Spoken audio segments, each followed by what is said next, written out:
Man killed by pit bulls. This is a report from July 20th, 2023 in Bend, Oregon. On Wednesday, the Deschutes County Sheriff's Office confirmed that Joseph Taylor Keeton, 56 years old, of Bend, sustained serious injuries in a dog attack and died. At about 1:15 a.m., deputies were dispatched to an unknown problem in a Juniper Ridge area known as Dirt World. Upon arrival, deputies discovered Keeton, who had lost a substantial amount of blood, had been attacked by animals. Deputies applied a tourniquet and began life-saving measures. Bend Fire arrived at the scene and transported Keeton to St. Charles Medical Center in Bend, where he later died. The initial investigation determined that up to 3 pit bull mastiff mixes belonging to Jessica Ray Charity, 38 years old, of Bend, inflicted the deadly attack. Charity assisted officers in crating the offending dogs and is cooperating with the investigation. Deschutes County Sheriff's Office detectives also responded to the scene to assist with the investigation. Deschutes County Sheriff's Office in Oregon. Male succumbs to injuries as a result of dog attack in transient camp. Release date was July 19, 2023. The victim was Joseph Taylor Keeton, 56 years old, male, of Bend. Dog owner, Jessica Ray Charity, 38 years old, female, of Bend. On July 19, 2023, at approximately 1:15 a.m., deputies from the Deschutes County Sheriff's Office were dispatched to an unknown problem in the area commonly referred to as Dirt World. Upon arrival, deputies discovered a male subject that appeared to have been attacked by an animal or animals. The male, later identified as Joseph Taylor Keeton, had lost a substantial amount of blood. Deputies applied a tourniquet and began life-saving measures employing CPR and applying an AED. Bend Fire paramedics arrived and transported Keeton to St. Charles, Bend. During the course of the initial investigation, it was determined that up to 3 pit bull mastiff mixed dogs may have been responsible for the life-threatening injuries sustained by Keeton. The owner of the 3 dogs, Jessica Ray Charity, assisted in crating the offending dogs and cooperating with the investigation. The Deschutes County Sheriff's Office detectives responded to the scene to assist with the investigation. Investigators were notified Keeton succumbed to his injuries and was pronounced deceased at the hospital. Photographs on Charity's Facebook page show 2 large pit bull mixes, one seen strengthening its jaws by hanging from a tree in Dirt World in 2020. The female pit bull had a litter of puppies in December 2020. The male pit bull is seen in a video in March 2021, which depicts the dog inside of a car, ready to attack a statue of a deer. As Charity drives through the Sugarloaf Mount Motel parking lot of Highway 97 in Bend, Charity states on the video, "What a statue will do to my dog." Authorities said Charity could face a charge of maintaining a dangerous dog. That's Statute 609.098, a charge we have not previously seen used in Oregon. If a dog kills a person under the statute, it is a Class C felony. A dangerous dog means without provocation and in an aggressive manner inflicts serious physical injury on a person or kills a person and or the keeper of a dog with criminal negligence, fails to prevent the dog from engaging in an act described in Section 609.098, maintaining a dangerous dog. 1. As it is used in this section, dangerous dog means a dog that, without provocation and in an aggressive manner, inflicts serious physical injury, as defined in ORS 161.015, on a person or kills a person. B. Acts as a potentially dangerous dog, as defined in ORS 609.035, after having previously committed an act as a potentially dangerous dog that resulted in the keepers being found to have violated ORS 609.095, or C. Is used as a weapon in the commission of a crime. Or 2. A person commits the crime of maintaining a dangerous dog if the person is a keeper of a dog and the person with criminal negligence fails to prevent the dog from engaging in an act described in subsection 1 of this section. 3. Maintaining a dangerous dog is punishable as described in ORS 609.990. Note 609.098 was enacted into law by the legislative Assembly, but was not added to or made as a part of ORS Chapter 609 or any series therein by legislative action. See preface of Oregon Revised Statutes for further explanation. The Bend Bulletin obtained more information from the Deschutes County Sheriff's Office spokesman Sergeant Jason Wall. Keeton had been mauled for a prolonged period of time, Wall said. This isn't the case for 5 bites or 10 bites, Wall said. It is bad. The dogs were not restrained in any way, shape, or form. Wall said, it is horrible. I've been here over 16 years and I cannot recall a dog attack that resulted in the death of an individual, Wall told the Bulletin on Wednesday. The Bulletin also discusses potential liability the county could face if it creates an authorized camping site in the Juniper Ridge area, or if it continues the status quo. Both pose some level of risk and liability, the Deschutes County Legal Counsel Dave Doyle said. In California, Sonoma County and Caltrans were recently ordered to pay nearly $1 million in damages to a woman who was attacked by a serial pit bull biter on Caltrans property near a homeless encampment in 2019. While a number of fatal dog maulings victims have been people experiencing homelessness, it is less common when these attacks occur within an encampment area. Last year, a homeless man was killed by a dog near an encampment in South Austin. In 2019, Lazaro Marcedo was killed by multiple pit bulls in a riverbed homeless community in Madera, California. The dog's owner, Hector, also a transient, was later charged with manslaughter in connection to his death. Okay, ladies and gentlemen, here for my commentary. We began to see a trend with these dog attacks as we read and watch and see more and more of these cases, these sad, disturbing, and outright infuriating attacks that should not be happening. I mean, this is just ridiculous that human beings, fully grown human beings, being hunted down and mauled and dismembered and attacked bite by bite by a predator like a dog. This seems to be like 10,000 BC, where wild animals are hunting people down like prey. This is basically a retreating back to 10,000 BC. This is just ridiculous and just ludicrous at the same time that this is going on today, where we breed, because that's what's happened. We have bred these animals to be this aggressive. Wolves out in the wild get away from and don't even bother with humans. Wolves being the animal that dogs descend from, were bred from, have been artificially evolved from. And again, we have created monsters. These pit bulls, pit bull mixes, even the other breeds like the police, German shepherds, are bred, selected, handpicked to be highly aggressive. And not only aggressive, to have the biological features to basically be able to kill an adult person very easily. And that is what we have created. And we are again seeing the results of this creation, this series of decisions, by being hunted down by these very animals that we created. And the trend that we're beginning to notice and see and follow is that these dogs often attack in packs, in groups. Multiple dogs, when they get together, whether they have been together all along, being a pack in a household or at a certain area, they perhaps were brought together, grew up together by an owner, a single owner, or a owner of the pack, or whether they escape and get together in a pack as they escape.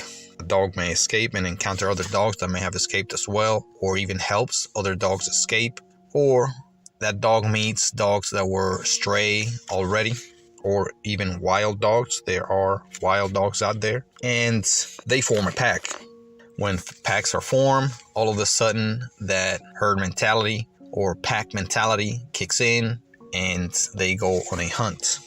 And unfortunately, when they see smaller children when they see weaker individuals such as older people, they go for them first and foremost. And it appears to be the case here in this incident that happened in July 19th, 2023, and the victim was Joseph Keeton. And the other trend that we see is that a lot of these attacks, perhaps most, are perpetrated by pit bulls or pit bull mixes. In this case, pit bull mastiff mixes, all very aggressive, dangerous dogs. And let me remind you that pit bulls were bred for fighting each other, fighting other animals, and perhaps killing each other and killing other animals.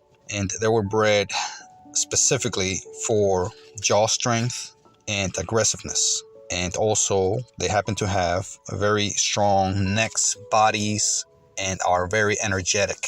They run very fast. So they are very bred for fighting. And that is pretty much undeniable. The other trend that we see is that the owners are often not present when the dogs attack.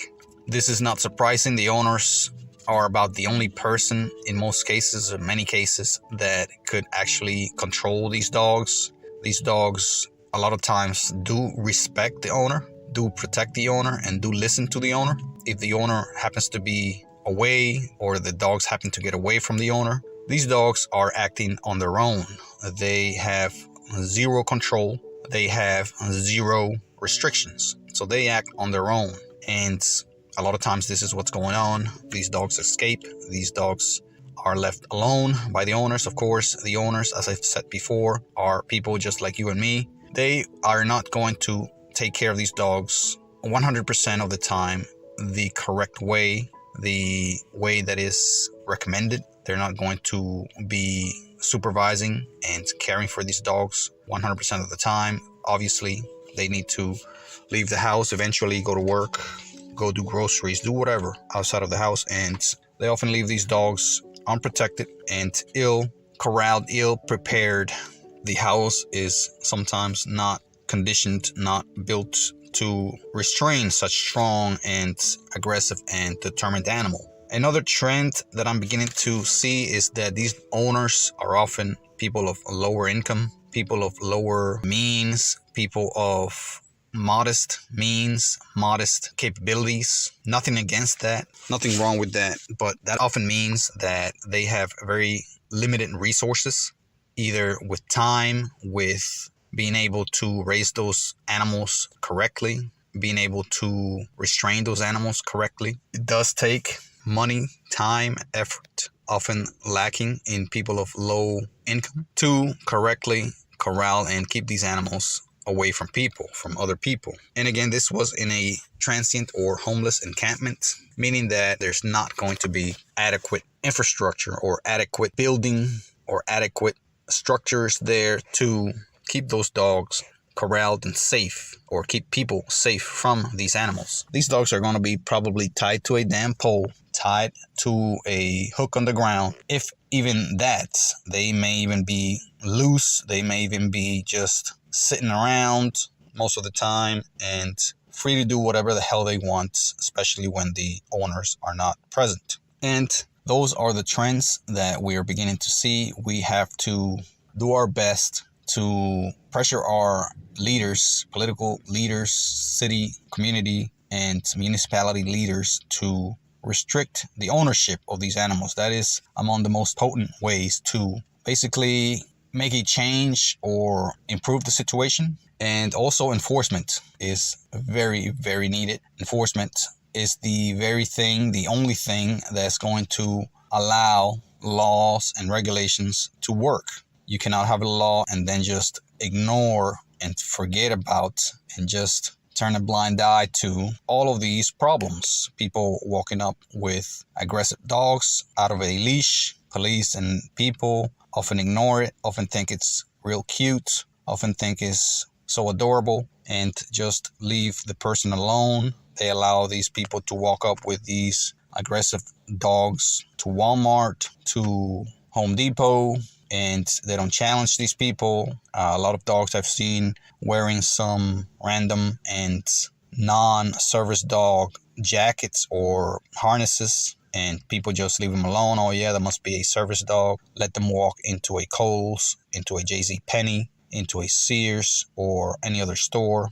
No problem. Just let them be.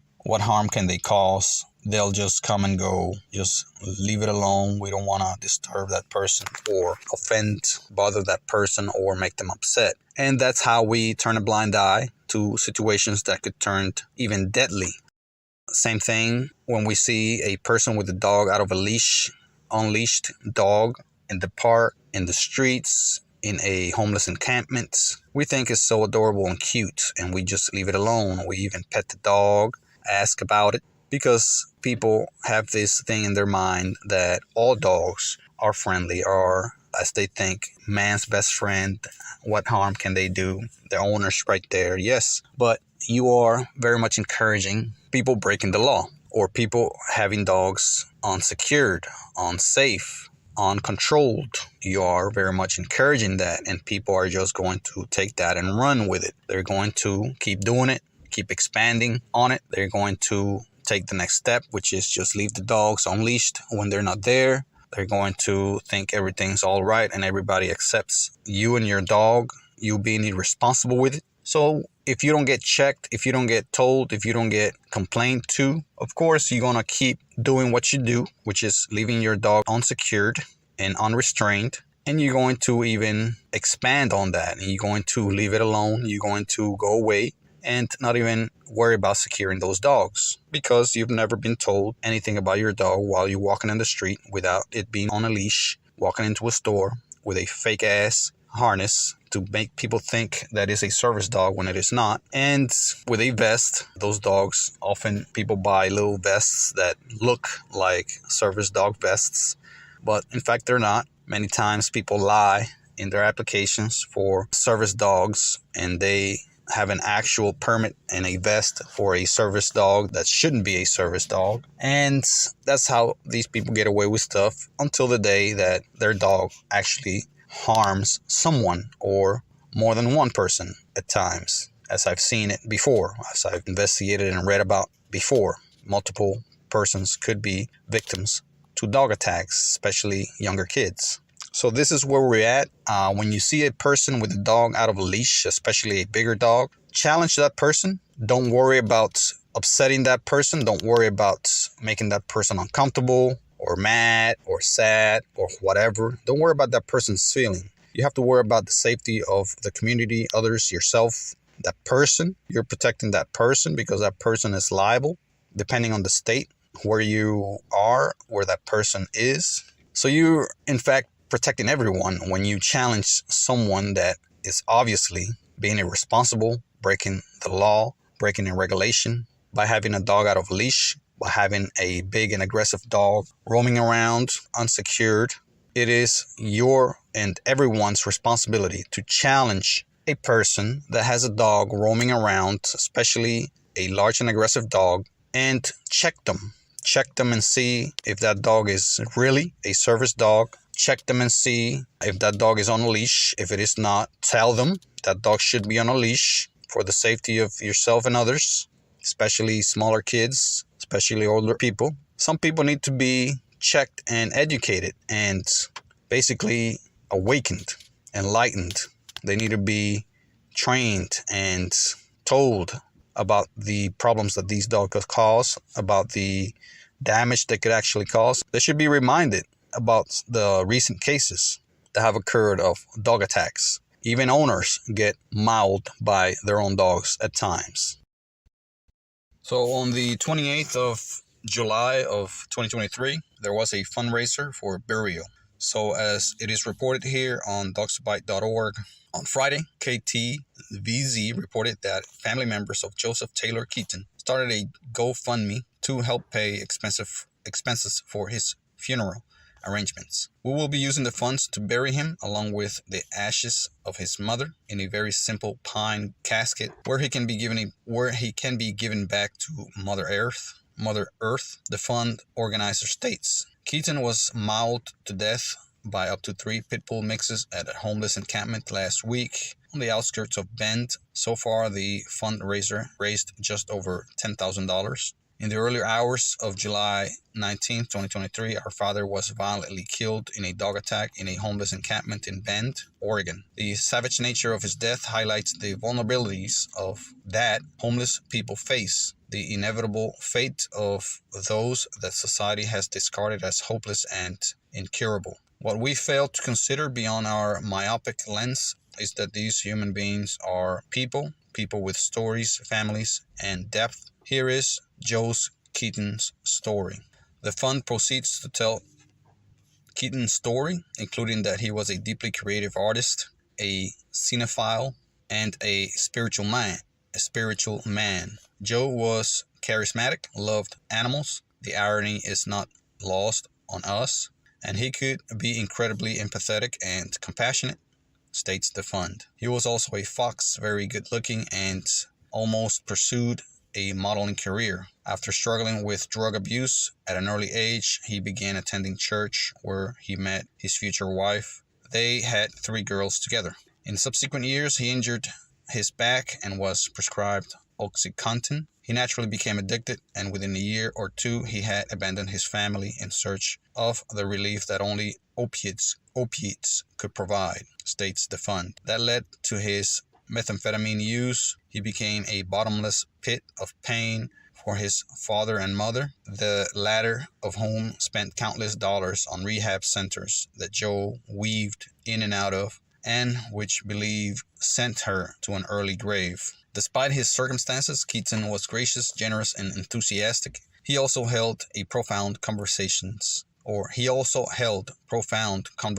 and changed the minds of many people about homelessness, states the fund. He gave people the clothes off his back and shared what little food he had with others who were also hungry. His daughters describe him as a problematic teenager, then a devoted father, and a husband and churchgoer, then a grad student making films, and finally a wanderer. They said the vicious dog attack is unforgivable, that he suffered gravely, and that he was failed by societal systems. The fact that our father met his end by the vicious attack of 3 pit bulls is unforgivable. He was mauled for a prolonged time. He suffered greatly. He was failed by so many systems. Please take a moment to educate yourselves on the truth about pit bull breeding and ownership, mental illness, and drug addiction, as most homeless people are. Later today, KTVZ will speak with his children and provide an update on his death investigation. We hope the justice system will not fail Keeton too. However, as followers of Dogs Bite know, only 20% of fatal dog maulings result in criminal charges. In 2021, after a Cane Corso breeder's dog killed 2 homeless people 3.5 months apart, Cook County Sheriff's officials abandoned the case. The dog's owner, Charles Owensby, had previously ordered one of his dogs to attack a man too. And we'll leave it at that. Thank you very much for watching or listening. We'll see you next time. Have a great day.